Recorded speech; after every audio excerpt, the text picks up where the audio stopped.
Hello and welcome to another jungle tutorial, and it's been a while since we had a good, solid gameplay breakdown and analysis, and with these new jungle changes a lot of people have been tweeting and saying how the jungle is still ruined, we lost our XP, and everything is horrible. And I'm here to tell you, I don't actually think that's the case. I think jungle is back to being in a more strategic place that's more about, jungling. Because before you were so commanded by the level 2 Scuttle, the laners had to pay attention to it, everyone had to ward the pixel bush. Now once again you have time to get level 3, to gank a lane, to have control of a Scuttle. And if you get 2 Scuttles and start sequencing your camps better while counter jungling and ganking, you can end up with huge experience leads on the enemy jungler while also ganking and having much better lane presence. In order to show us how it's done and how we can use this delayed spawn timer of the Scuttle, we are using a high challenger Korean example. But before we get into that, today's video is sponsored by World of Jewels. If you miss ranked 5v5s, or if you like my Discord, love doing this 1v1s, the website allows you to enter tournaments, set up 1v1s, and of course with that you can win World of Jewels coins, which can be translated into real currency. Head to the link in the description to find out more. Now before we jump into our high elo gameplay, just to see, an example of what champions are doing and being used to sort of have an impact on the map, I just want to talk about my own feelings in the game, and it's this simple thing that I really love. The fact that I can do 4 camps, make a gank, and get the crab and make another gank without the pressure of being in the river at 2 minutes and being behind a Xin or a Camille or Graves or Taliyah, whatever we had in the meta this past year. Or just having no lane priority at 2 minutes and you having to give up so much because of it. It just wasn't fun and it became quite static and boring. I like the fact that it's gone back to more old school jungling now, because you have time to set up your lane priority for the Scuttle. You have time to read where the enemy jungler is going to be when they show, to set up the crab you want to take, whether it's going back to base, whether it's taking it on your first outing, whatever the case may be. You have a few more decisions with not only the champions you're seeing a Mumu pop up quite a bit at the moment, but also with the pathings and the ganking routes you want to take. So with that in mind, let's head into our high challenger, well technically rank 1 Korean jungler on the server, and let's see what these Scuttle changes have brought about that makes jungle much more interesting again from the strategic point of view. Our Taliyah, who happens to be Cuzz, who is currently rank 1 on the server, is starting on the blue buff and is going to head down to Wolves, Raptors Red and Krugs. All the while Nidalee does her red quadrant and heads back to base to replenish her HP and buy a machete, because that can give her a nice advantage in clearing her jungle, and she will reach that bottom side Scuttle in time. Now, when clears are on the same side and you want to gank before the Scuttle or around the time it spawns, that's when junglers are going to meet.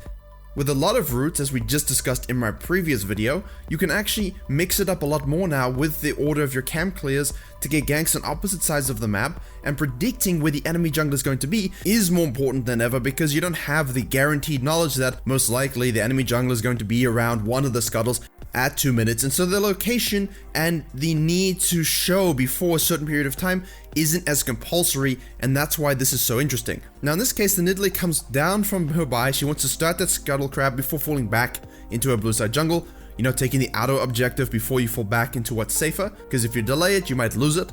But Taliyah shows on the bottom side of the map after completing her Krugs, and she wants to go for that level 3 gank on the bottom lane. Nidalee shows up nicely for that counter gank, however goes a little bit too ham.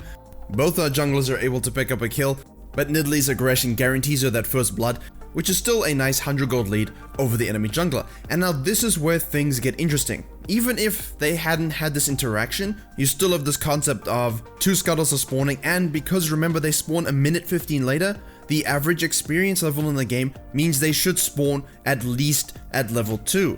Which means more gold and more experience. So if you can sneak away 2 of those, and I spoke about this a little bit in the last video, it's really a huge lead considering that they're not level 1 anymore, and denying that gives you so many more opportunities on the map in terms of your pathing as well as your aggression. But because the game is in a bit more of an open state with these changes, the map feels more open as a jungler, at least in my perspective.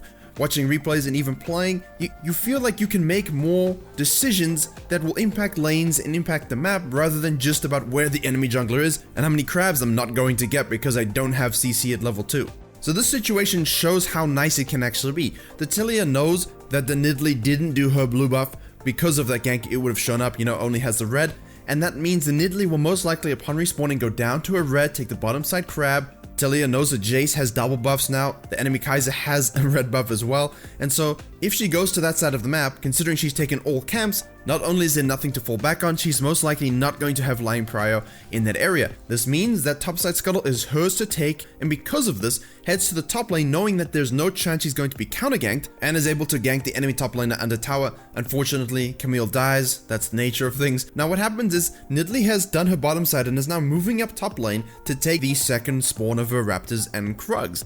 However, because of this gank on the top lane and the fact that both laners are dead, Taliyah has a free window to sneak away the second spawn of the Krugs, as I always say, extra experience. But unfortunately, the Camille is tilted from this occurrence and wants to TP in and make a play. She gets chased down and killed. So before you say that Cuzz had all the help in the world in this game, exhibit A Camille. And also Jace roamed down earlier. So the fact that Fizz roams up and helps get a kill on the Pyke sort of just undoes what the Jace did at level 3. And this is what I'm talking about. The map just feels way more open without the constraints of feeling forced into the river before your champion is ready to be there. And as such, because each crab has more experience than the same position crab in the previous patches, you know, first crab has more experience than before, second crab has more experience than before, this means that there is a focus on map movement about not only your camps but also rotating for total crab control. Because if you can have that now, it is quite devastating and can definitely add up over the early game's time. And the Taliyah activates her jungle instincts here. She knows that because she went back to base to buy and then headed to the bottom side as her second Krugs and Raptors are spawning as well as the crab, she wants to see if she can get a gank on the bottom lane. Nothing really pans out, but she's pinging for help over on her red because her Fizz was in base and the enemy Jace had moved away from lane. It made sense that the Nidalee would go for the crab as soon as it spawned, given she had lane priority in both mid and bottom side. And as she wards over the wall to reveal all, her team collapses and we have our first sort of mini skirmish that can decide who is going to take control of this game. It was a god hook by the Thresh, but the Jace picks up a kill. And it's not until the end of the fight, where there's a bit of a chase down, the Kai'Sa burning her heal, that the blue team is able to come away as victors of that fight. Good rotations, even though there's no lane priority, good understanding of where the Nidalee would want to be in relation to stealing a buff, and the Scuttle, because the Nidalee knows that Taliyah started on the blue, so perhaps considering that Taliyah might actually be taking her second blue rather than contesting for that bottom red. So it was a good play by the Nidalee. You have the lane priority, try and steal a buff away, and this is something I've been doing a lot more in this patch. Lane is when they can rotate and make plays according to their lane states, according to the matchup, are much more willing to do so rather than when they are forced by the map telling them what to do, when pretty much if your jungler's not ready and you're not ready and you just have to give it up, it's very frustrating. And I think that was the goal with these 9.9 changes. Now after that, you have to say, well, the skirmish was won, a couple crabs have been taken, what are the steps to sort of, in this current meta, take control of a game and go for the win? Well, you've noticed that there's been a focus on these early crabs as well as trying to gank on side lanes, or in Nidalee's case, counter gank. There is an emphasis on fast farmers, Evelyn's, Karthus, Taliyah, Nidalee's, anything that can be used efficiently to farm quickly. And so because there's less pressure to give up your jungle to chase a crab, you have more control over sequencing them in a good way. So even if, as in this case, the Taliyah farms the top side, goes back to the bottom side, has to give up yet another crab because still mid and bot are losing, you can see that the Taliyah is going to have to pull out a real 1v9 performance to carry this, given what's happened so far. Her defense and control of her camps means she isn't behind at all on the Nidalee, and as such, does flash in to secure that kill, but you know, the whole Jace thing rotating again, and the enemy bot lane just, you know, 2v2ing, winning in lane against hers, means that the next steps are crucial. So, naturally, you know the Nidalee is going to most likely get Herald. She's going to have objective control just as a byproduct of the state the game is in.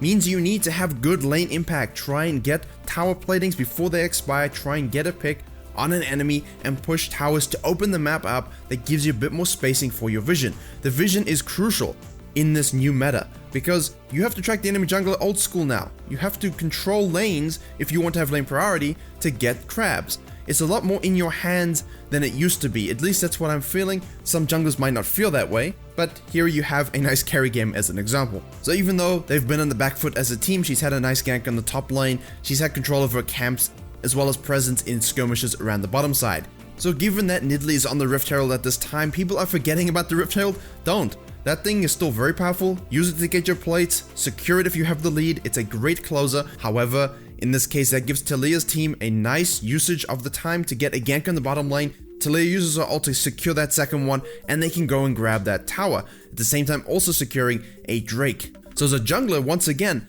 Just like in the olden days, it technically should have been doing this anyway, if the enemy jungler is doing something on the other side of the map, what objectives and plays can you make that are away from their location so you're not going to get any sort of counter gank or counter engages, and you can just secure wins for your team? Great move.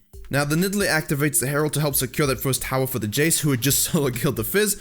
Not a great 1v1 matchup at this stage. Taliyah does a nice job wave clearing and stopping it from getting a charge on the inner tower, which is the reason Nidalee activated it there. And here, even in the highest levels of Challenger solo queue in Korea, you see the typical throw, overstaying greedy play. By that I mean the Nidalee just must have the red buff, and people, especially in the Elo, get caught by this all the time, make a great play and they just overstay trying to steal stuff.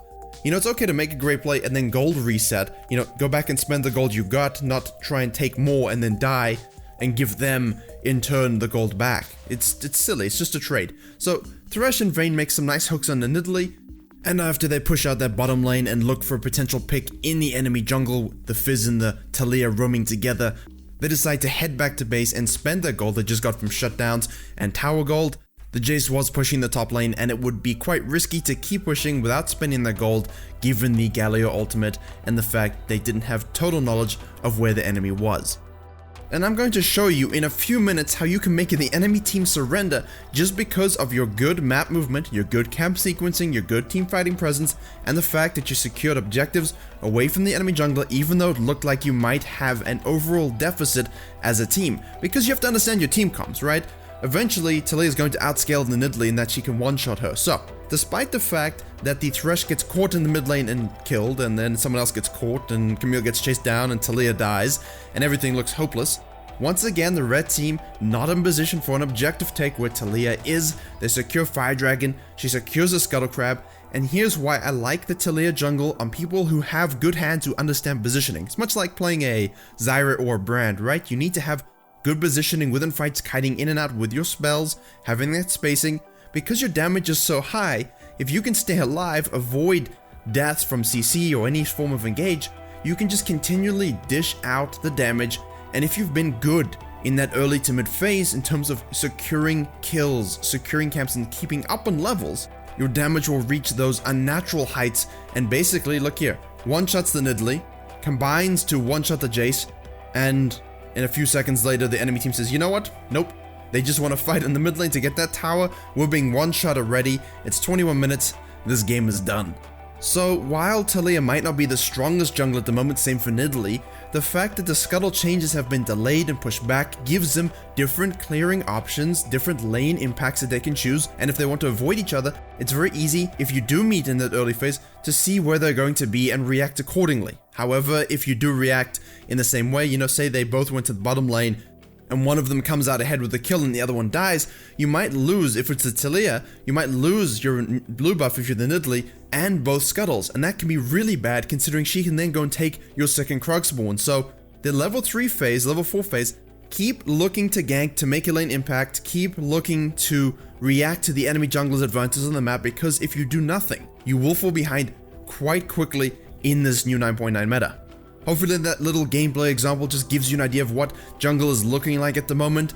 We will of course need a few weeks for the new meta to really take shape, to see what optimal play patterns arise, so keep an eye on that, keep an eye on future videos, and we will keep on tracking what's going on. Thank you very much for watching. I hope you were able to enjoy and learn something. A little retro gameplay Monday on a Tuesday for us, releasing on a Wednesday that is. Be sure to look at the Jungle Roots video if you want more in-depth discussion about that really early game phase. Subscribe for more League of Legends and Jungle videos coming very soon, and as always I will see you all in the next tutorial.